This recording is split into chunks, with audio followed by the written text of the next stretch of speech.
आमच्या कांद्याला भाव नाही, सरकार भाव देत नाही, असे आपले शेतकरी ओरडतात मित्रांनो. अरे पण काय अधिकार आहे तुम्हाला ओरडायचा? हे का नाही? 1000 रुपये त्या टायमाला घेतले मतदानाला, दाबलं बटन, नंबर 1चा पक्षी परत महाराष्ट्रात तोच झाला जो आज सत्तेर आहे. कोणच्या तोंडानं भाव मागता रे? हां, काही वाटून द्या रे.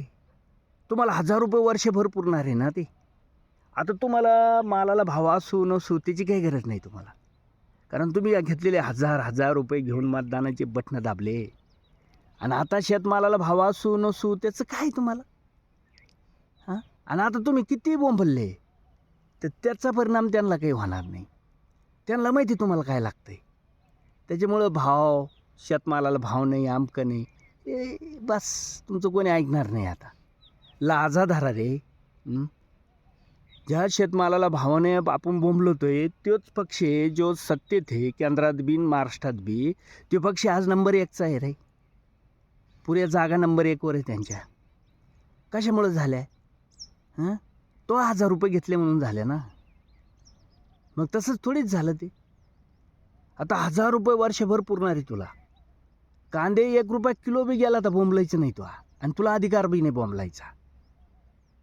म्हणजे जे आपण मतदान रूपी त्याला जे धास्ती दाखवायला पाहिजे होती शेतकऱ्याप्रती, व शेतकरी कसा आहे हे आपण दाखवून द्यायला पाहिजे होतं. पण त्याच शेतकऱ्यांनी आज हजार रुपये घेऊन मतदान केले. मग कसा भाव भेटन रे? त्यांनी आपली सगळं चवळ केलेली शेतकरीची मित्रांनो, हे का नाही? त्याच्यामुळं ओरडायचं नाही. शेतमालाला भाव नाही म्हणून ओरडू नका. हां, 1000 रुपये घ्या, त्याचं मटण आणा, एखादी क्वार्टर आणा, प्या. वर्षभर ते आता तुम्हाला देणारच आहे ना. अरे काही धरा रे, लाजा धरा.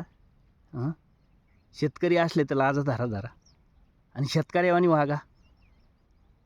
नुसतं बोंबलून नाही जमणार रे, दाखवून द्या लागत त्याला. तुम्हालाच सांगतो रे, तुम्हाला काय.